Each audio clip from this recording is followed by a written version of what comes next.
हम लोग 12 मार्च 2014 को दोनों भाई बाजार गए थे।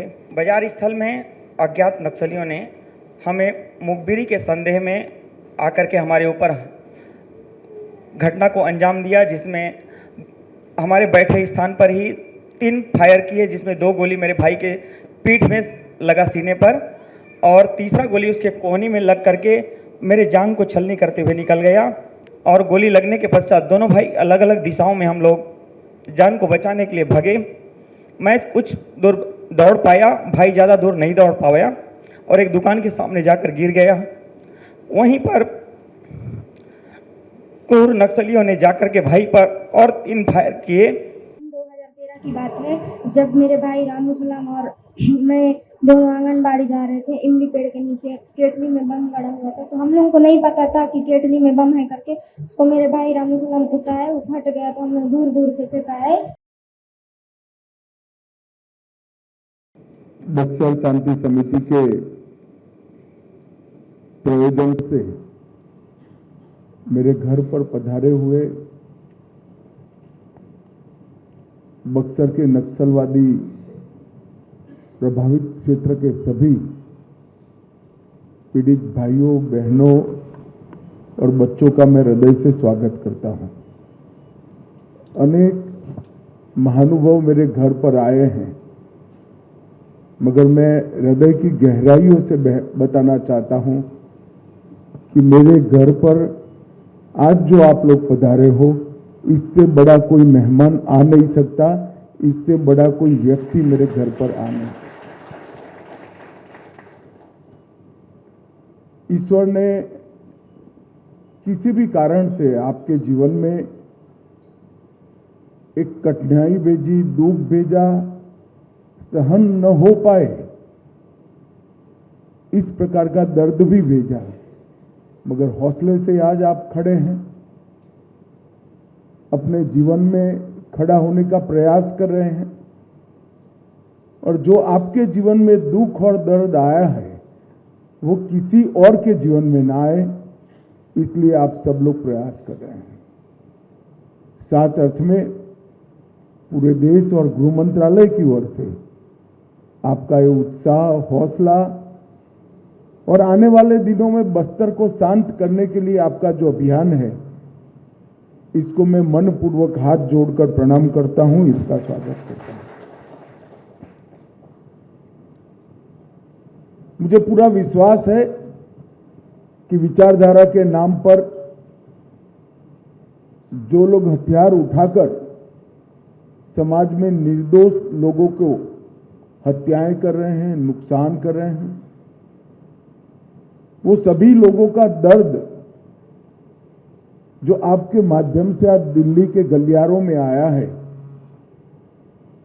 कई सारे आंख होते हुए भी आंख से अंधे और कान होते हुए भी कान से बहरे लोगों के आंख और कान खोलने का काम करेगा।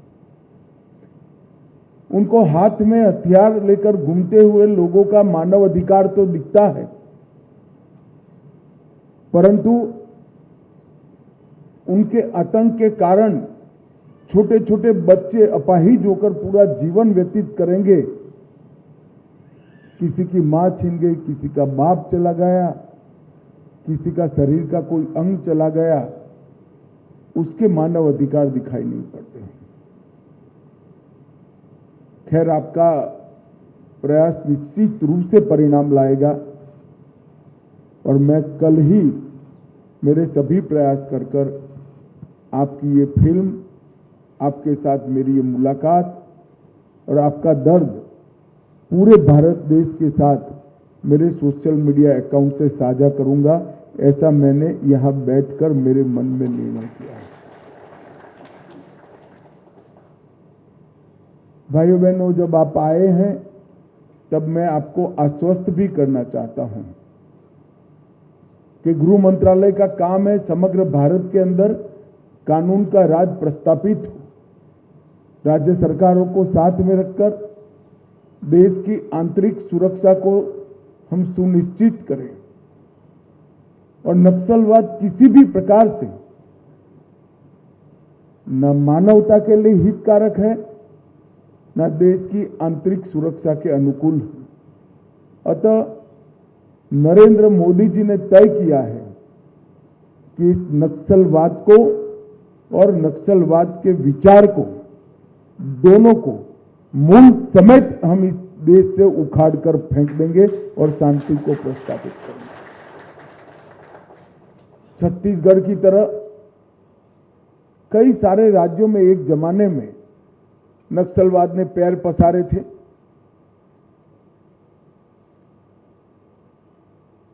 पशुपतिनाथ से तिरुपति तक का एक कॉरिडोर की कल्पना करते थे और आज आप मुड़कर देखते हैं तो बस्तर के 4 जिले छोड़कर पूरे देश में नक्सलवाद को समाप्त करने में नरेंद्र मोदी सरकार को सफलता मिली है। और मैं आपके प्रदेश में कहकर आया हूं 31/3/2026 के दिन को नक्सलवाद को इस देश से आखिरी सलाम करने का समय सुनिश्चित कर दिया गया है। मैं विश्वास दिलाता हूं कि उसके पहले नक्सलवाद को समाप्त कर देंगे। आपके पास जो घटना हुई है, आपके साथ हुई है, आपके परिवारजनों को खोया है, आपके शरीर का नुकसान हुआ है, आपके भविष्य को रौंद दिया गया है। मैं ईश्वर नहीं हूं, मैं इसको वापस नहीं दिला सकता, परंतु हम इतना प्रयास जरूर करेंगे कि आगे पर इस प्रकार के निर्दोष लोगों के जीवन में ऐसी कोई आपदा न आए, इस प्रकार की कठिनाई न आए। और आज आप लोग आए हैं,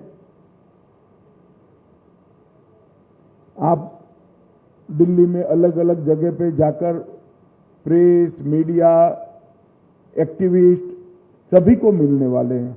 अच्छा ही किया, मेरा टाइम मांगा। मैं मानता हूं उनकी संवेदना भी आपके लिए जगेगी, मगर उनकी जगह न जगे, भारत सरकार का गृह मंत्रालय भी अब तक जो आपके लिए योजनाएं बनी हैं, इस सारी योजनाओं को संरेखित करते हुए भारत सरकार और छत्तीसगढ़ सरकार की सारी योजनाओं को संरेखित करते हुए आपके समग्र विकास का, आपके परिवार के समग्र विकास का एक बहुत अच्छा योजना लेकर हम ये 3 महीने में ही आपके साथ आएंगे, जिससे आपका जीवन बड़ा सरलता के साथ जा सके और आपके जीवन में आपको इसका मदद मिले। छत्तीसगढ़ सरकार ने एक विशेष मदद मांगी थी, प्रधानमंत्री आवास योजना की, शौचालय की, बिजली वाले घर की। इस सारी योजना को प्रधानमंत्री जी ने गत कैबिनेट में ही अप्रूव कर दिया है और अब छत्तीसगढ़ सरकार के माध्यम से ये सारी योजनाएं आप पर पहुंचेंगी। परंतु आपका जीवन सम्मान के साथ जाए, सुचारू रूप से जाए, इसके लिए आपको क्या मेडिकल सहायता मिल सकती है, रोजगारी के लिए क्या सहायता मिल सकती है, कौन सी योजना के साथ आपको जोड़ा जा सकता है। भारत सरकार का गृह मंत्रालय का नक्सल प्रभावित क्षेत्रों की चिंता करने वाला विभाग इसको अच्छे से देखेगा। एक डिटेल योजना बनाकर हम राज्य सरकार को साथ में लेकर न केवल बस्तर, देश भर में नक्सलवाद के कारण जिन जिन लोगों का नुकसान हुआ है, इसके प्रति हमारी संवेदना भी जताएंगे और एक प्रकार से जो हाथ में हथियार लेकर मैदान में उतरे हों, उनको एक संदेश भी देंगे कि मारने वाले से बचाने वाला बड़ा होता है, जिसके साथ ईश्वर की कृपा होती है, इसको कोई कुछ नहीं कर सकता। नक्सलवाद ने कितने सारे लोगों के जीवन को उजाड़ा है। आंकड़े शुष्क कागज पर जब देखते हैं तब इसमें वेदना की वाचा नहीं होती है, मगर जो भुक्तभोगी है, जिसने दुख को झेला है, उनको मिलते हैं, देखते हैं, तो वो वाचा ही अपने आप बहरे कानों तक भी पहुंचती है और आंखें भी खोल देती हैं। आज आप सभी लोग आए हैं, आपका हृदय से स्वागत है और आपके भविष्य के बेहतर जीवन के लिए निश्चित रूप से छत्तीसगढ़ सरकार और केंद्र सरकार दोनों एक कार्यक्रम लेकर आएंगे और हम इसको आगे बढ़ाएंगे। मैं फिर से एक बार आपको आश्वस्त कर जाता हूं कि अगले एक सवा साल के अंदर हम नक्सलवाद को समाप्त कर देंगे। और अपील भी करता हूं कि आप कानून के सामने आत्मसमर्पण करिए, हथियार छोड़ दीजिए, अपने आप को सरेंडर करिए। और नॉर्थ ईस्ट कश्मीर कई जगह पे कई लोग हथियार छोड़कर मेन स्ट्रीम में आए हैं, आप भी आइए, आपका स्वागत है। परंतु अगर नहीं होता है तो हम इसके खिलाफ एक अभियान भी शुरू करेंगे और सफलता भी प्राप्त करेंगे। फिर से मेरी पूरी संवेदनाएं आपके साथ, आपके परिवार के साथ हैं और आपके आने वाले जीवन को सुगम और सुनिश्चित बनाने के लिए मेरे से यथासंभव हर प्रयास मैं करूंगा। इतनी बात कर मेरी बात को समाप्त करना चाहूँगा। आप मेरे घर पर आए हैं, मेरे मेहमान हैं, चाय नाश्ता सभी व्यवस्था हुआ है, आप जरूर करिए और आराम से जाइए, विश्वास लेकर जाइए।